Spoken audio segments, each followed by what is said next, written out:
Welcome back to Law Schools of the Future. This is the show to watch if you're interested in pursuing law as a career choice.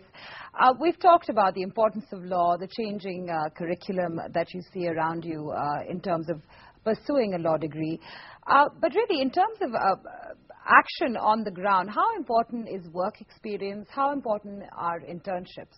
Law schools give you the intellectual equipment to practice law, but it's important to have opportunity to apply that knowledge in a situation where you get good feedback and some supervision, and I would say it's extremely important. Okay.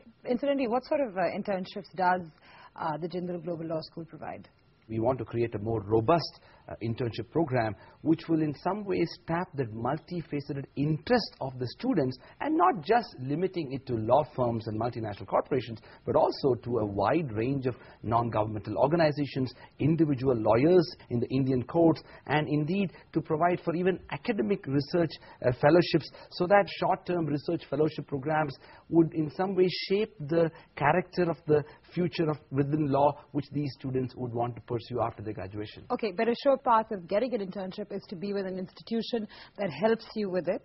Yes, and also which has a reputation to train these students in such a manner that their potential employers would be interested to take them as interns. We've looked at a very bookish aspect to it, like what is required at a university. Now when you look at the practical aspect of this, internships today in India, it's a concern for every law student. You cannot get an internship till you have some contact in the law firm, or you know someone high up there to get you an internship. Nowhere law schools or institutions can actually get internships for students, and that's not the proposition here.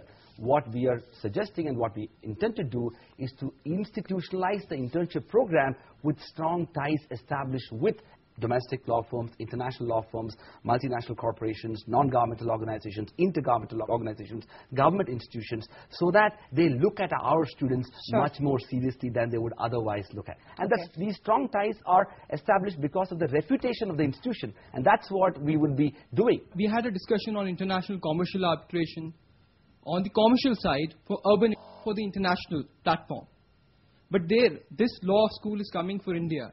And I think there is a rural India which is still in need of legal aid. A common villager is still in need for justice. So basically the need for law that actually really addresses a very significant part of our population. So how is, let's talk about that. Well, first of all, I should say that the motto of our university itself is a private university promoting public service. And we would strongly integrate the notion of public service into all aspects of legal education in our school. And to answer your question specifically, we intend to establish a major center for human rights and development studies which will specifically address issues related to law and poverty, the kind of deprivation and issues relating to grassroots empowerment in law is a fundamental concern of the school, both in curriculum as well as research. Okay, well, that's all we have for you here today. We certainly hope you enjoyed yourself and found that informational. And thank you very much for being part of the show on CNN.